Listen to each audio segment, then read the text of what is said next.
Hello everyone. Today I have ANKE in an interview. And who is ANKE? She is a wonderful, great person who brought me into YouTube channel making. Yes, because she has earned $10,000 with the name of Dr.Joe Dispenza with her channel, with her own created YouTube channel. And she has a very great story behind her life that I really want to share with you. So be excited and enjoy this wonderful interview with ANKE. And see some links below as well in the descriptions, because you can book a course for a YouTube channel building up if you like. So have a wonderful time. Bye bye. Yeah, how did I met ANKE? It's a very wonderful story because somehow I was looking in the internet and I was somehow coming to a course to create YouTube videos. And I thought, huh? And to have passive income finally in the end with creating a YouTube channel. And I thought, oh, this is interesting. I have to look that up, what that is and how that really should work. And as well, because I'm a coach, I also thought, and I like to share my things that I learned from all these years of coaching seminars. I was thinking, oh, that's a nice idea. Maybe I can open a channel and give my input there, impulses. And that's how I met ANKE, because she is the course leader of this course. Yeah, and for her it was also the first course that she did with a group of people, and it was really, really exciting for all of us. And yeah, that's how we met each other. And she has a wonderful channel, very successful channel, and it's a really great pleasure to learn from her every little bit, every little piece. And even if she doesn't know something, she will look it up and give you the answer later. That was a really wonderful course. And as I heard ANKE's story about her life, how she came to all this, and what steps in her life she took before that, I was really impressed by that woman. So I really wanted to, I had that intention that I would love to have an interview with her. And yeah, she said yes, and I was really excited and happy about that. And now I have her here, and I'm sure you will also out there will have a huge benefit listening to such a firing up story that will show you what's possible in life. Yeah. Well, thank you very much. Thank you very much for this kind and sweet introduction. I appreciate it. Yeah. So, yeah.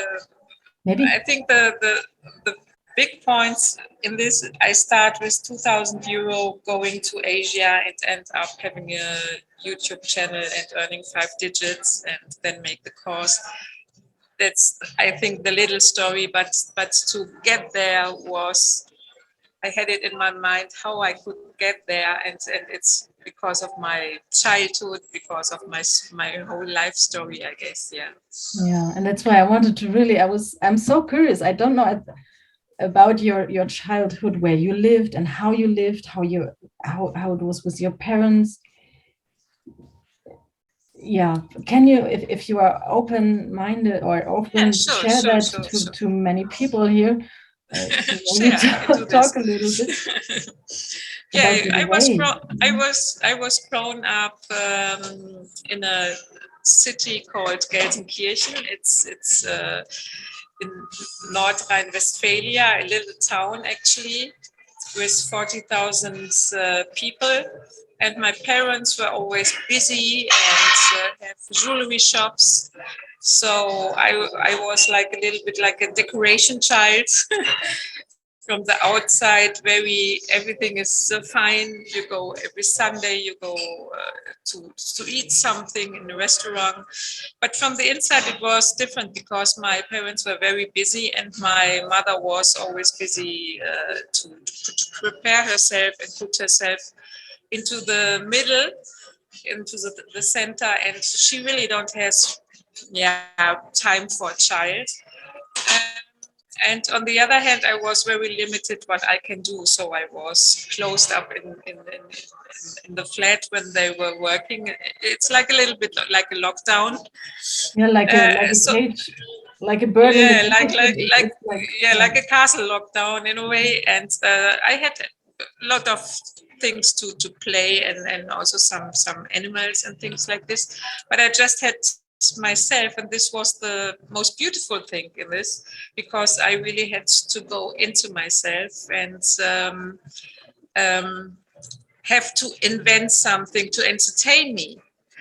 So I had like a record player in the 70s where you can talk on a microphone. So I invented a partner to talk to like we talk now, but it was, you really have to open up your fantasy. And I had a little record player with a lot of records from the 70s, you know, Michael Jackson and ABBA and things like this. And everybody was in orange dresses and big hairs. And that was my imagination of living in a way, you know. This also influenced me a lot. And it was a beautiful time because it was so light and colorful.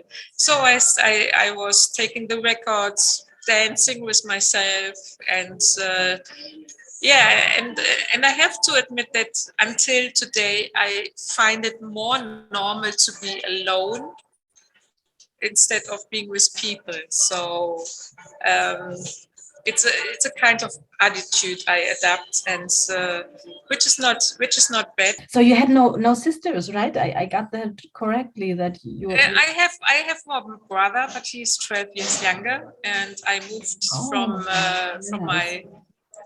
my parents' home when I was 12. So we never get in contact like this. But now we are really contacted like mother, brother, and sister. It's really good. Yeah. Okay. But that no. Yeah, but I think this story, I think it's not a nice childhood, but every bad thing has always a good thing which you can transform. And I separated myself in the school already when I was going to school, because I was thinking I'm different than the others. So I also had the chance to make myself an opinion about it. And that's why I always questioning the world, because I'm different than the others, I thought. And and this is a good thing to think about it, how it works and how it is, and makes me more distance from others, but also I can discover more in a short period. So life had a lot of surprises for me in a way then. It was not linear. Yeah. Did you have like also not so many aunts and grandpas, grandmas, and this like huge family thing around you, or did you have that?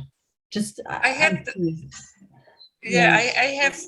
I had like 2 great grandmas, and I was living with my one grandma after that when I was 12 in the same house with my parents, but it was much cooler. So I also had an aunt who was like a mother to me. In a way, it saved my life like this. Yeah. So did I get that right? Your parents, what happened as you were 11 or 12? No, they got another child, and I was replaced. So my brother was grown up like a prince, and I was the black sheep in a way, or the patients. Let me say the patients.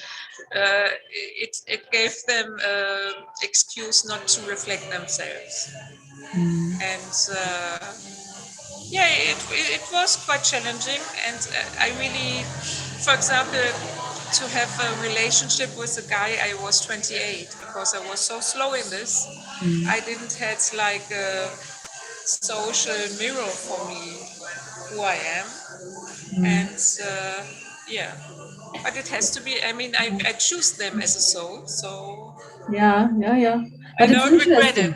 It's interesting, and I'm sure that many people can to parts of your story relate. Like I already see some parts where I exactly feel related. The doing by myself was completely always somehow my choice as well. Yeah. Perhaps we can also make an interview on my channel. Yeah. Yeah, my story is also quite funny. Cool. Yeah, I guess so. Different though, but also some loops in it. But yeah, tell me, then as you got older, did you and you thought about life and how life is?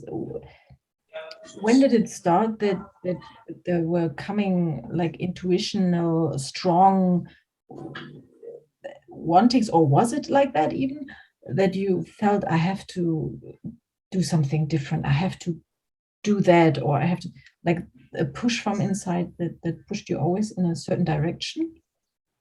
Yeah, I think because of my mother who told me you are different and you are, I never felt like I have so much in common with others. Yeah. I was more the observer of others, and so then I learned more about it. I was also a little bit like an outsider in the school because I wasn't allowed to invite schoolmates or go to the schoolmates, and which makes me stronger because I knew from a very, very early age on that I can count on myself. So I never had like a existence, like a money existing fear or something. Yeah. And I was learning in my parents' jewelry store. They were both self-employed with the store, right? Yeah. It was my father and my mother was working there, and he was convincing me that I have to work there. But it was more like I guess using stuff because at this time I earned 600 mark, which is 300 euro. And after I signed the contract, my father told me, now you earn 300 euro, let's say it's 300 euro, you have to give me 150 because we also have to buy your groceries and things like this. So it was, I feel very used in a way. But after 3 years, I applied to a very big company called Christ Uhren und Schmuck. And I start like a normal saleswoman behind the account, and then ended up after 2 years as a sales manager. I was the youngest there. I think I also this teach me that I never want to be dependent on another person. I was in a way dependent on my father. I could not move to a flat.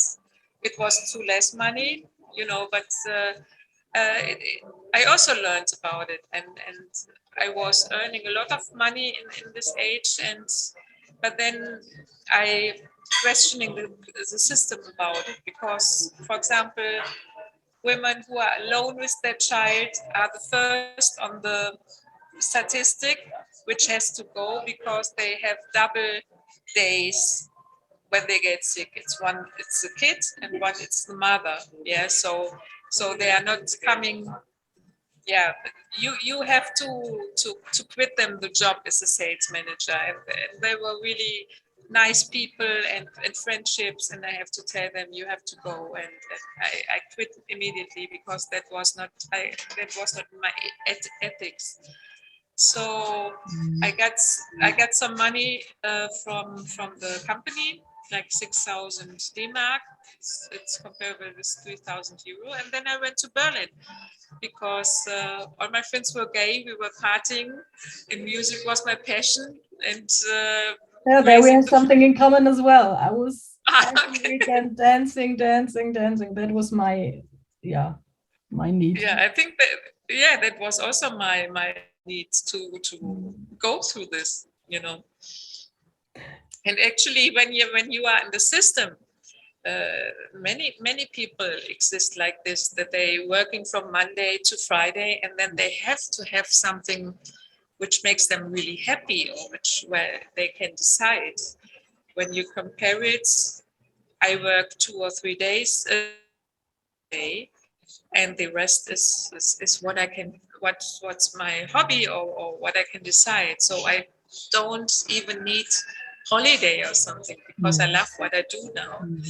And but let's come to that. Yeah, that way. Yes. That's so interesting. And I mean, it's already quite impressive to me that you have been in that young age already, from standing behind the counter of a jewelry shop to become a manager. I mean, how did that happen? I was used to it, because normally when I was in my father's place, you have 1 day free next to Saturday and Sunday. I have to work the whole time, and I was used. I had so less self-esteem, that I want to prove myself in a way. I always and I always have it until now. I always want to give the best. Whatever I do, I always want to give the best, because I think the frequency is higher than. My intention is always to give the best, whatever I do. I think that was, I was always kind, perhaps the kindest. I was always right on time. I was always dependable, and things like this. So, yeah. So you had good worths that were important for becoming successful. Yeah, it's one of the keys, actually. Interesting. Yeah, because also have discipline and things like this. Yeah, because for me the opposite happened. After I left home and I studied mechanical engineering, and after that I felt like, what the fuck? I'm never ever. I'm done with this. No, I'm not going to be perfect anymore. I was like a rebel, becoming a rebel against doing everything from the start to the end. Like it was like I switched, but it was not good. I mean, I was not then any more successful. I completely went. It was like a rebel thing. Yeah. Okay, and then after, you found you have to go. You cannot do that with your ethics to fire people. How was then your way? What came then? It came straight in my mind, actually. I wasn't even thinking. It was like so I was jobless, and my gay friends asked me, what are you doing now? So what are your plans? And it was coming out of my mouth, like, I'm going to Berlin and I'm getting I'm becoming a DJ. And they were all laughing, like, oh my God, she's completely crazy.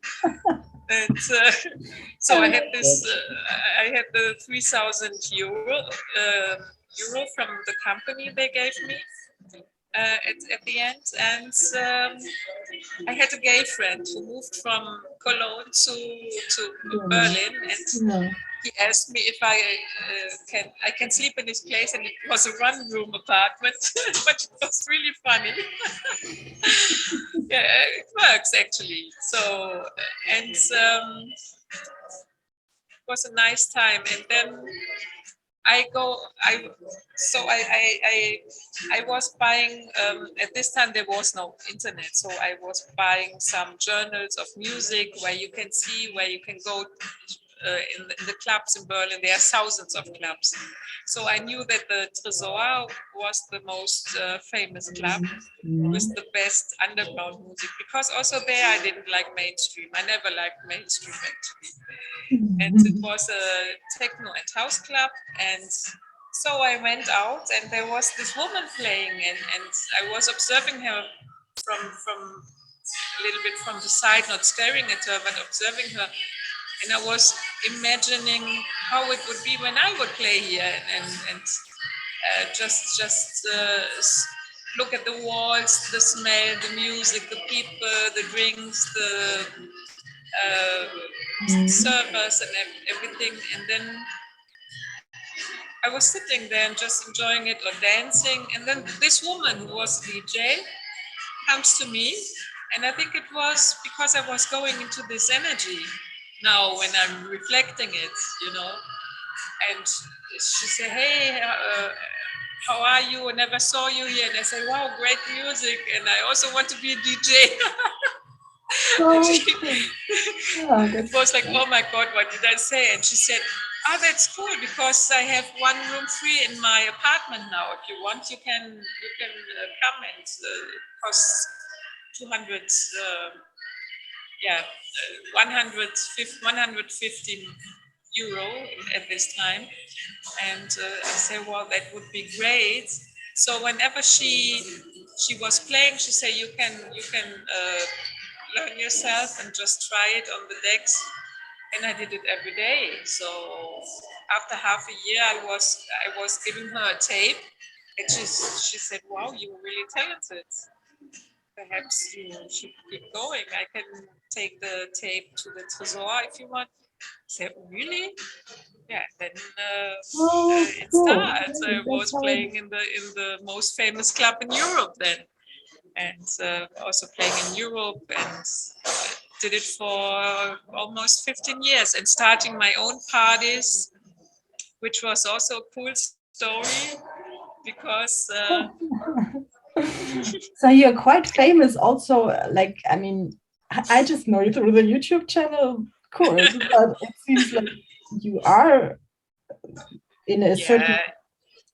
Okay, so when you are a resident DJ in the Tresor, which is the most famous club, you have like a good statement because you have to be good, otherwise they would not choose you. Yeah. And I had so much luck when I did my first party there, because then I was discovering how would it be when I make a party here. And the owner of the club was very nice and always liked me. And I told him, you know, I want to make a party. And then I was going more into this marketing thing, making flyers, making my own flyers in the Photoshop, and going out and also give cool people a free ticket that they come. And so this was so, I had such a luck because I was booking a live act which called what was the name? Tok Tok. And it was a singing woman with some electronic sound of two guys. And the party was on Thursday, which was normally closed. The club was closed, and I made it like the concept, like from 11 to 12, the entry is free, and then after that it's 10 euro or D-Mark, I don't know. Yeah. So I did it because normally in Berlin it's like this. The clubs are starting at 2. It's getting crowded, and it pissed me so much off to play like 3 hours for nobody, for the crew, you know. And then I was changing. Okay, perhaps I change it, and it was TikTok. Tok was. They had a record, and it was playing on the radio 2 weeks before, and they were going in Berlin on #1. So before my party, you know, and it was playing every day on the radio, every day. It was like and so because of that, I was opening the club, and there was a queue the whole street. How great is that? And there were like 1,500 people coming, which is they were really staying on the street because they want to listen to Tok, and they compare it with, or they see it in combination with my Girls on Speed. That was my party name, Girls on Speed. Because like DJs doing not like, on speed, there's a drop. No, it was like it was like a double thing. Double meaning. Double meaning. And And then from then on, the party was getting very successful because everybody told their friends, oh, it was so full. And they think, okay, this girls on speed party is going They quite have well. good And then reputation, that was the next step. Yeah. So, and then I really enjoyed it because I did first time what I really like music, party, people, and earning money with this was really great. And it was the first time when I also realized that there's some certain kind of energy when you play as a DJ and you have. I was just about to say, I mean, the music, and then everybody gets into a certain trance, into a different, I can imagine, into a different state of being, as we say it in this way. You all understand, and it must have been like. Yeah, and there's nothing better when you play an underground record, which nobody knows because it's new and they party on it. Then you as a DJ can when you play a mainstream song, it's not an art of something that they are dancing or screaming. It's more like an art which records you play together, that they dancing and that they are in the same level. And you don't make them too high because then they are too low. It was really like a connection with energy, and I loved it. I first realized it there. It sounds like an orgasm, like sexual. It was in a way. It was in a way. What it it was reminds really. me of, You tune into, it's so funny. My way of understanding things. Yeah, it was in a way. Wow, that's nice. And I mean, this is so great that you found so early. I mean, what age have you been at that time? 26. 26. 26, you found already a job that brings you money, that gives you joy, that fulfills you. And I had so I was playing Friday, Saturday, Sunday, sometimes Thursday on my party, but just once in a month. And the rest of the days are free. So it was really cool. Work-life balance already was 20 in that period of time. Yeah. I was studying mechanical engineering the whole day and partying only on Saturday or Friday night. Yeah. Well, and then I was not quite spiritual or taking care of myself. I was like drinking a lot and also not taking really care about my body with food or something. Meditation, I never heard about it, and then I got cancer, and I was smoking a lot. And this really stops me. So it was the first time I have to think about my life, and I stopped drinking and smoking immediately. And the doctor told me you never get a kid, so you never get a son or daughter. And I remember this day that there was like a grandpa passing by with his grandson, and he was naming him Lauritz, come. And I said, Lauritz, never heard about this name, but if I would have a boy, that would be his name. Yeah, because I get limited also, like my parents did. I get limited from the doctor. And then I started. You did not know about not believing a doctor, huh? Yeah. I was always following him, and terrible many times. What happens? Huh? Yeah, because you believe that your whole life, and it couldn't be completely different without such a sentence. It's just one sentence that. Yeah.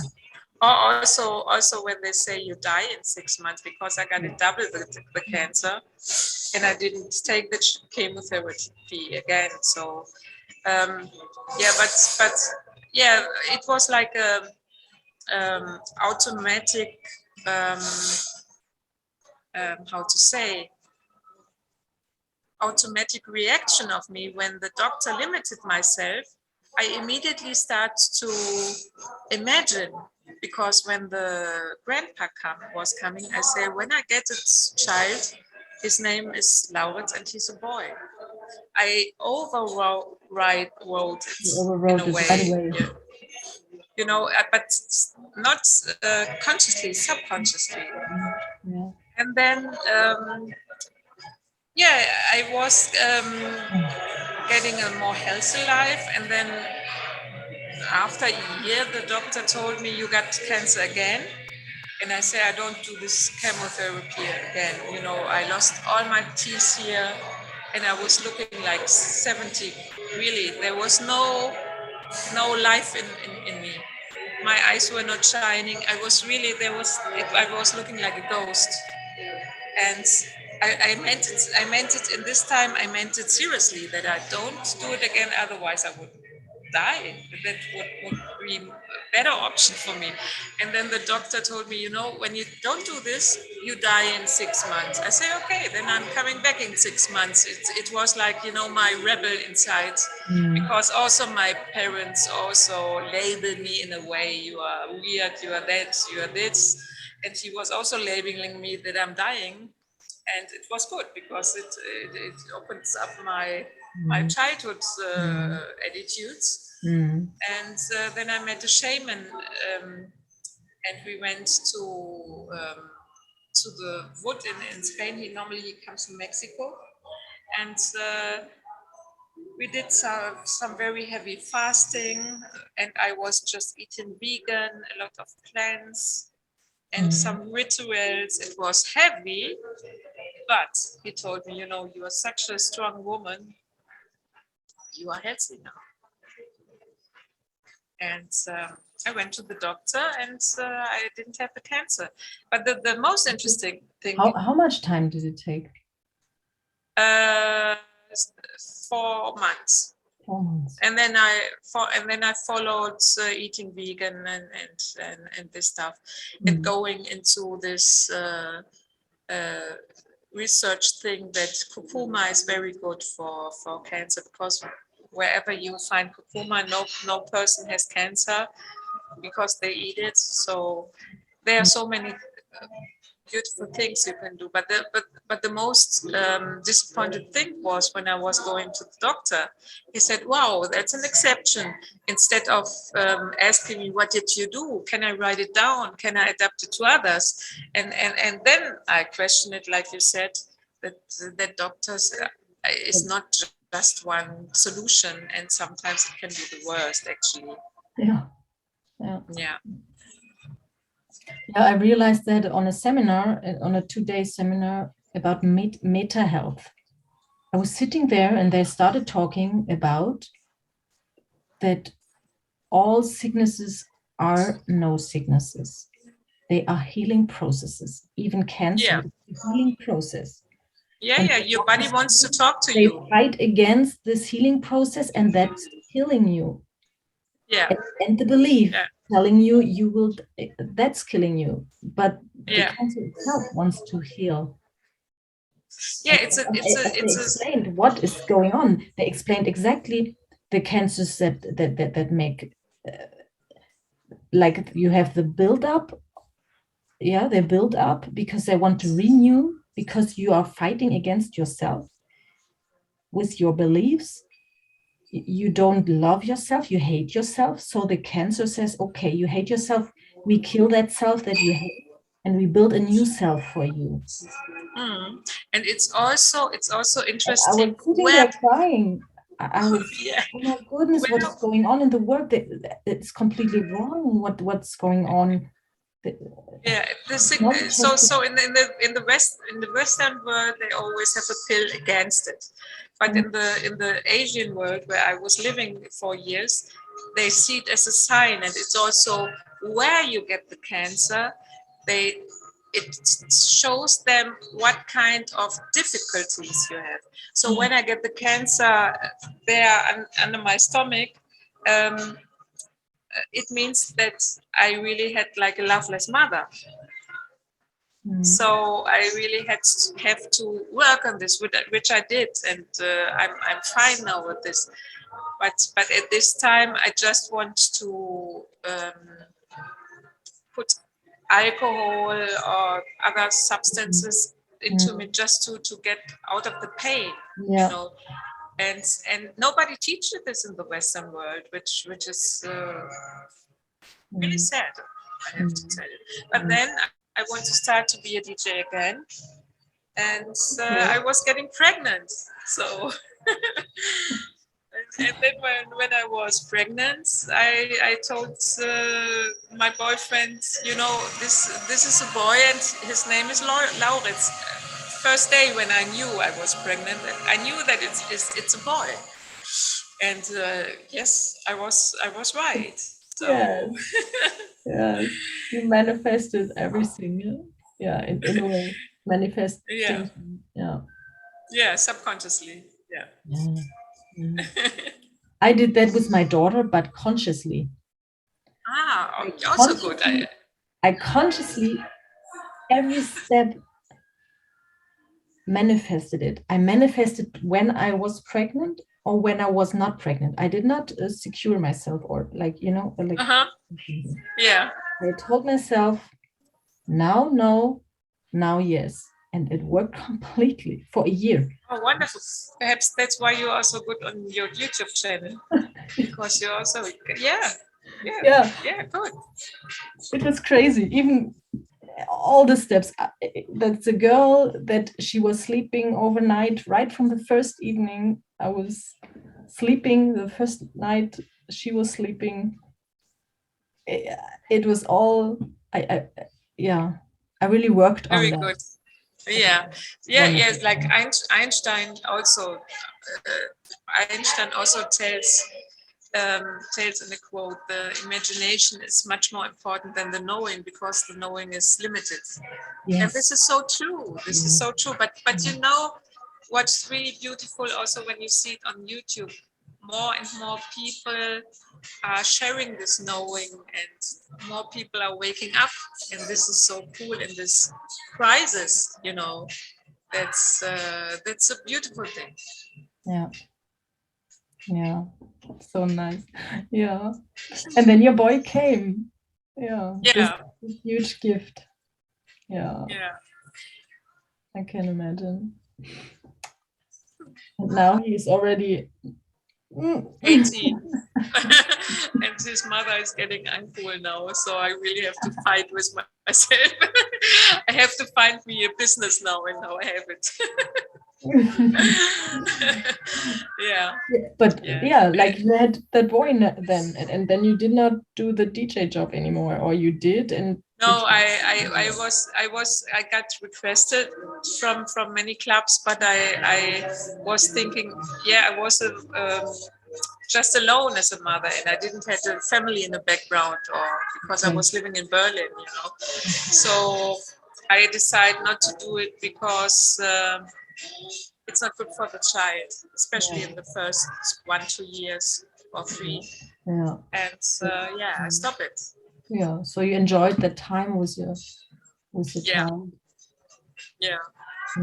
And I had my little job for television, because I also got a job for television, and that was enough for the beginning, but it was not like you making steps or going to holidays or something. That was just limited. And then, I mean, and now we did not say that yet, but now Anke is actually sitting in Mexico since I don't know when. To me, it seems like already months. Running away from my son.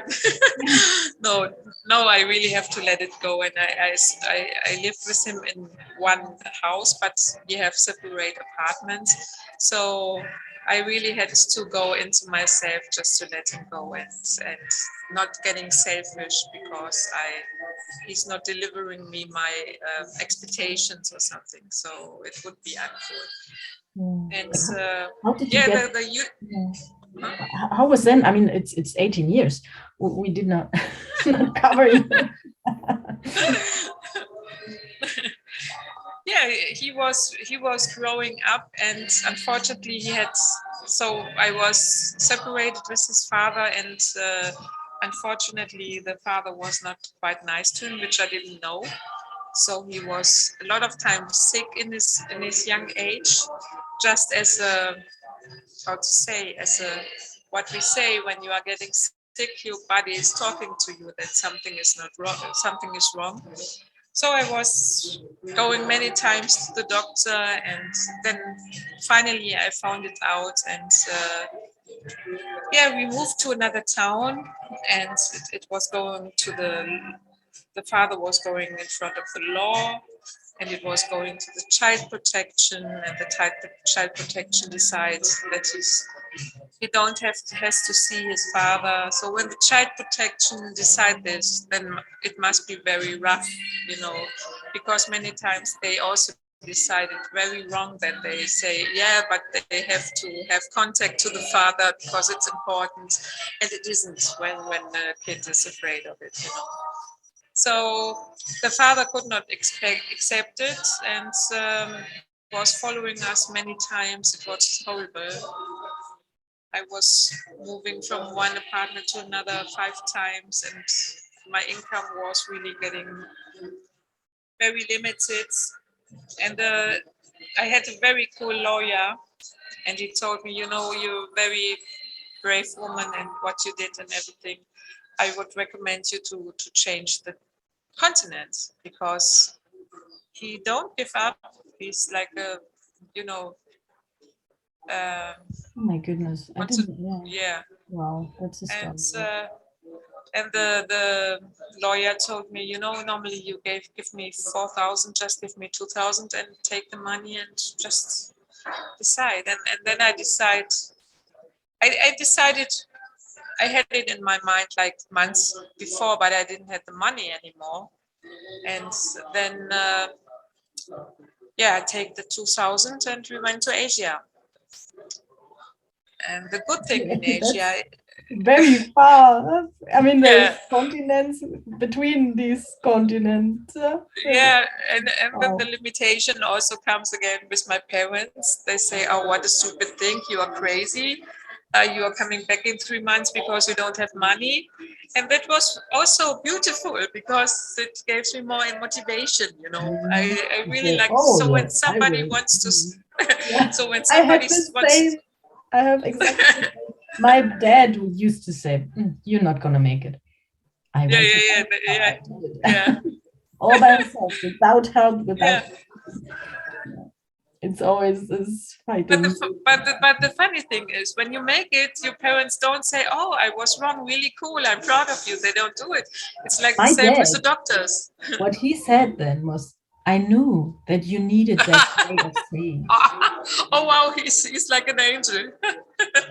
Manipulating. He said, "I was always knowing how you both, my brother and me, how we function, and how he has to manipulate us."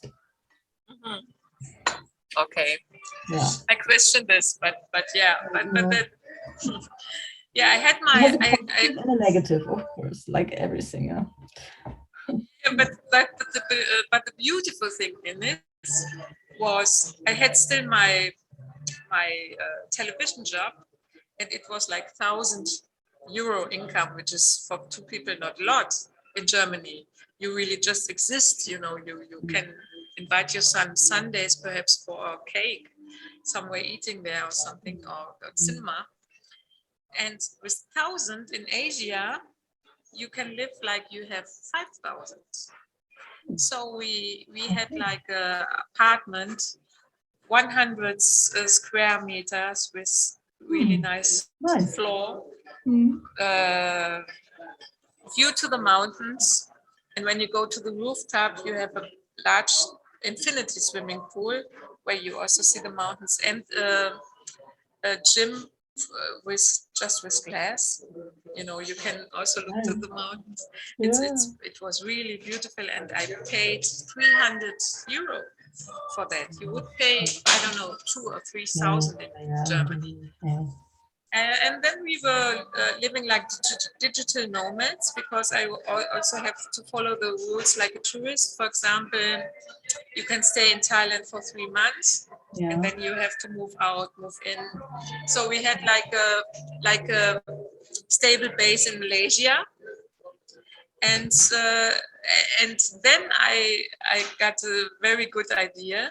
I put we had like a 2-room apartment, and I put 1 room into the Airbnb, and I was thinking, okay, Malaysia is like a whole year destination, because they have the whole year the warm climates. And I put it like, it was 1 month, it was for 1 month you pay 250, which is a good standard for German or USA or Australian. And I decorated really nice. You make pictures, me on the infinity pool, you know, like really like, oh, rich people. You know, you make a marketing illusion about it. Marketing, yeah. It was first time I did marketing, and then it was booked out the whole time we were living there. So we just pay 50 euro for the whole apartment. You know, and this was so cool, because we could enjoy Asia. And I think when we would one question, sorry. Yeah. What about the school? I mean, did he have school or not? He did some homeschooling, and our plan was, because normally when you quit your German citizenship, normally you can do homeschooling. When you don't quit it, you're not allowed, because there's this shitty school. You have to go to school, you know. But our plan was that he's doing homeschooling, and then he can go to Austria, and then you can make like a matura. You can have a proof in Austria, because it's all in the EU, and then you get your Abitur or matura. But then the Corona was coming, and he could not apply. But anyway, he got a great job in England, and he also have an online business. So he earns per hour 18 euro. So he earns already 1,600 and has his online business, while the other friends in school from Germany, they don't even have a place where they So it was like changing in a way, you know. And I have to say, and I have to admit, you don't need a school. What do you learn in school? This is one I want to share with you as well. It's such a wonderful story. Thank you. That life brings you everything you need. Shows me the way, Step by step. And for me, it's a dream life. For the future, to show what is possible. And when you compare the German school, for example, with the school in Singapore, which is #1, they have courses like meditation, how you behave to people, how you behave to elderly people. They get like a money at the beginning, like Monopoly, but they get real money, and then they learn how to invest. You know, how to make trading, how to invest. You have to go to the politics and things like this. So they really get prepared to life, and they are #1 in the statistic, in the PISA studies. Look at that, listen to that, and bring your children to Singapore to learn life there. Or learn them when you are around them, you know, like how to behave, or my son is meditating my son is doing the dispenser things, you know. He know how to wish now. So which also makes me more humble about it. And when I was listening to Dispenza, I was also thinking, oh, he do it like myself, but he's doing consciously, and I can learn more, you know. And yeah, it's the life. It's not linear. It's you also have to listen to your heart, and when you don't feel comfortable, you can always change it. And the most important thing is, or the most precious thing is that you always get signs from the universe, or they help you. When I was in Bali, there was a guy coming and asking me if I want to get an education as a Reiki Meister for free, because he saw that I need it. And yeah, I can also do something with it. I have the certification. Me too. And, so we can do something. November last year, I started with it. Good.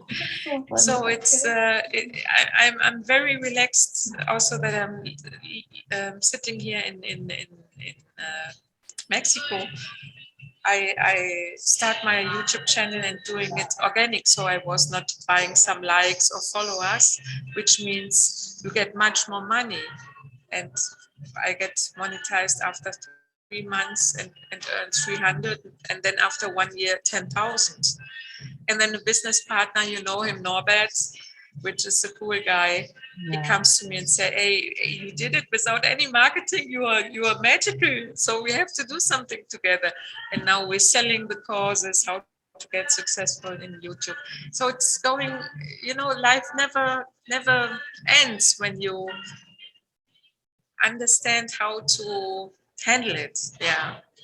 When you follow, actually, the impulses. Follow and believe that you're never alone, and it's always a mindset process. You know it by yourself. Like it was also a mindset process for me, and it's so nice when you discover and grow more and get more back.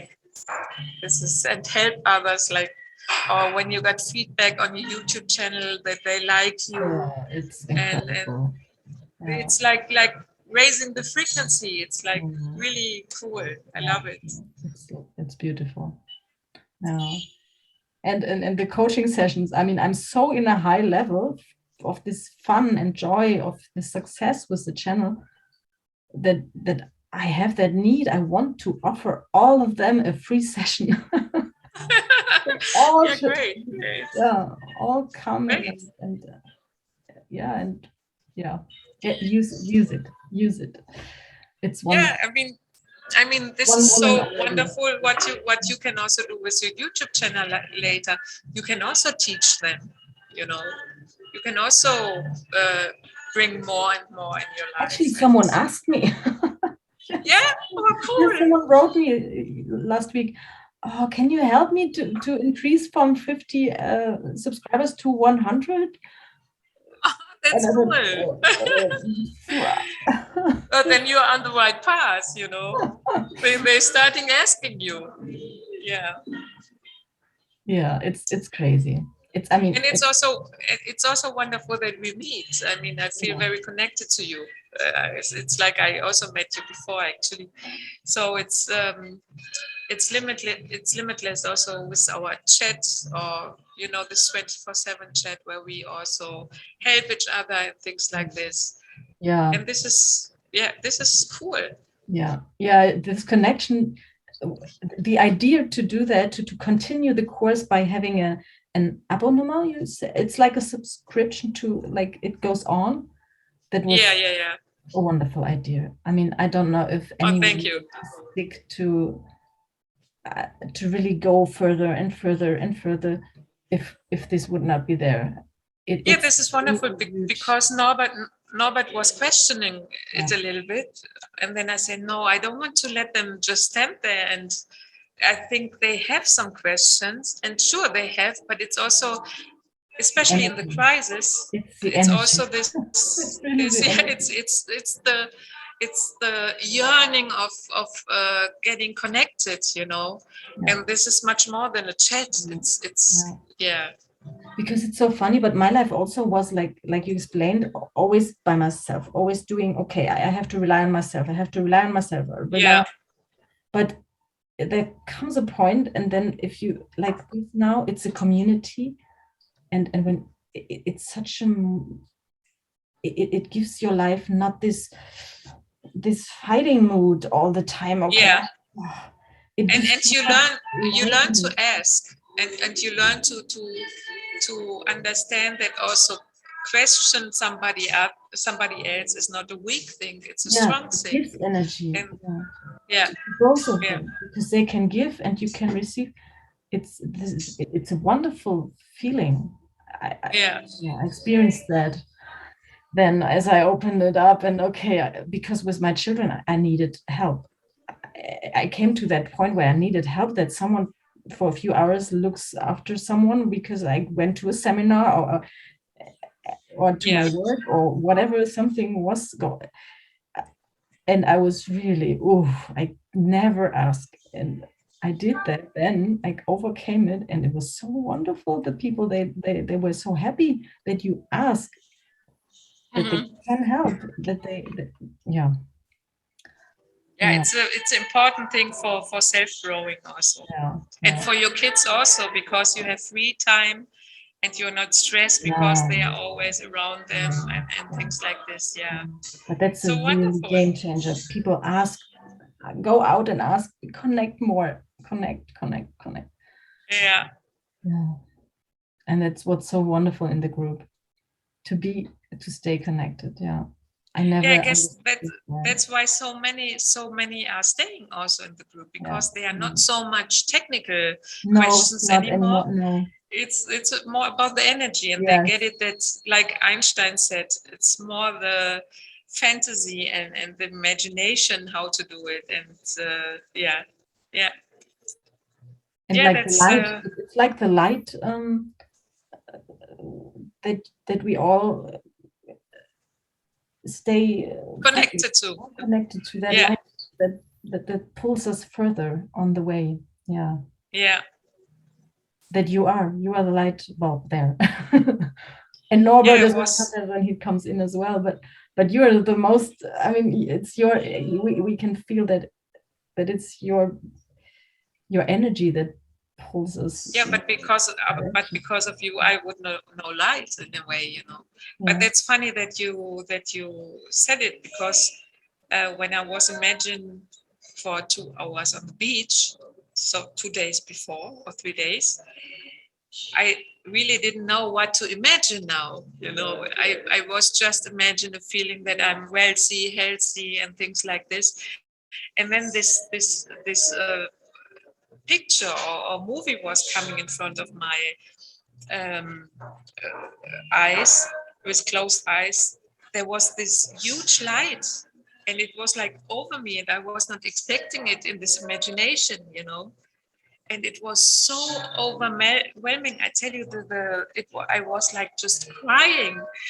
And this is so cool when you go into it. It's it's like going into another world, which is more real than this one. It's it's good that you said it. Creation, imagination, creation.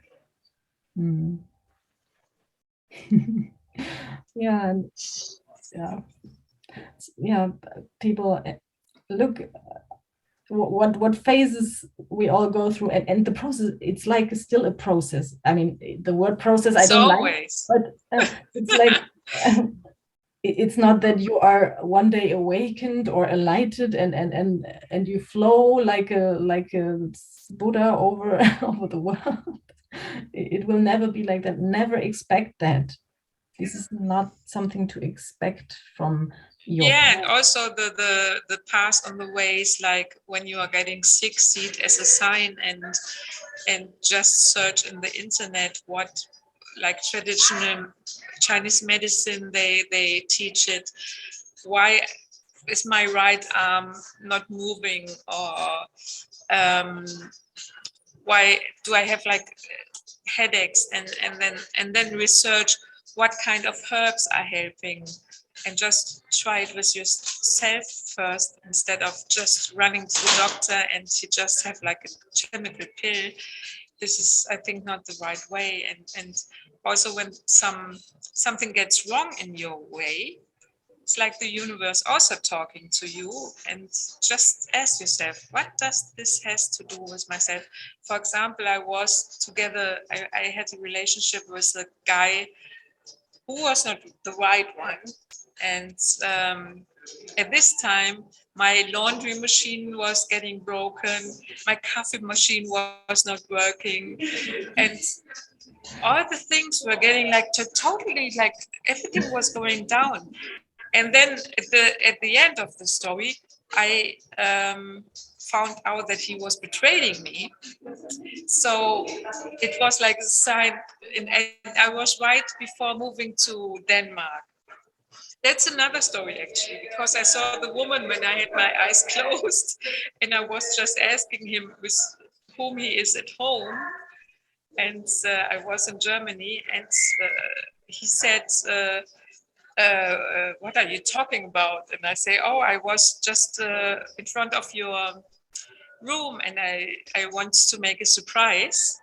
And then he said, oh, it's metal. It's a woman who is from my work. So, and I was right. And then he said, oh, you're welcome. Just come to my, and I said, no, I'm upset and I will stay in Denmark because I was not in Denmark. And the next day he told me, you know what, I had something with metal, but now I know how much I love you. And that was the end for me, because for sure there are many matters coming. And it was not because of betraying, it was like because he's not being honest. And this is the point, And but why did I tell you this now? What was the subject before? So whatever comes in your way, it can be also like a good sign. If metal wasn't there and I had it in my intuition, then I would, for example, marry or be together with a lousy guy who always betrayed me, and my energy and frequency would going down, down, down, because I know subconsciously that there's something wrong, And this signs like the washing machine was getting broke, the coffee machine, and everything was really like somebody wants to point a finger. When you have it like this, in a way, there's something going wrong, and you can find out where. Is your washing machine going? No, actually, I have another issue that last year. Oh my goodness! And I know that when it started. Yeah.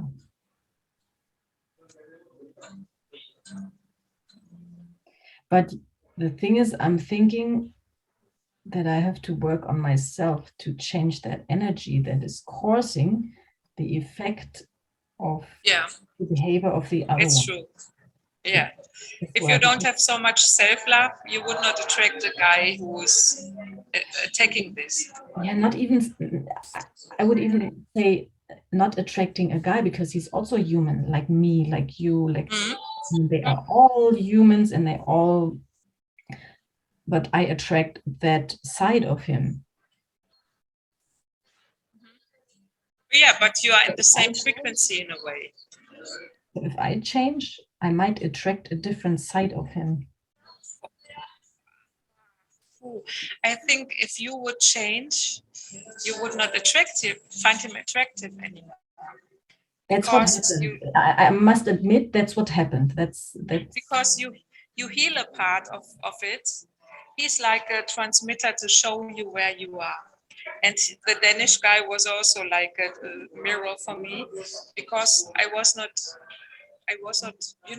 after being so dumped down and going from this town and this flat to another, you don't shine like a star, What do you attract? Like a user in a way. And it's not like he's the bad guy and I'm the good woman, but it's just your frequency. And if you change it, your frequency get changed for sure. And I can admit that I attract completely other person, men, comparing to before. It's that shows me that that something was getting healed. Yeah. Yeah, it's interesting. Yeah. Yes, it is. I admit this. Yeah. Okay, I don't want to go deeper into all that. Relationship is a new topic by itself. We go going into this topic on my channel then. Yeah, maybe. Oh my goodness. Okay, it's top secret since now. Okay, yeah, since there's a lot to talk about. Yeah. Oh, yeah, and yeah, thank you so much, Anke, for this wonderful talk. It was really thank you also pleasure, and it opened it up more. Yeah. If you want to put the link of the YouTube that's course what I in the info box. I was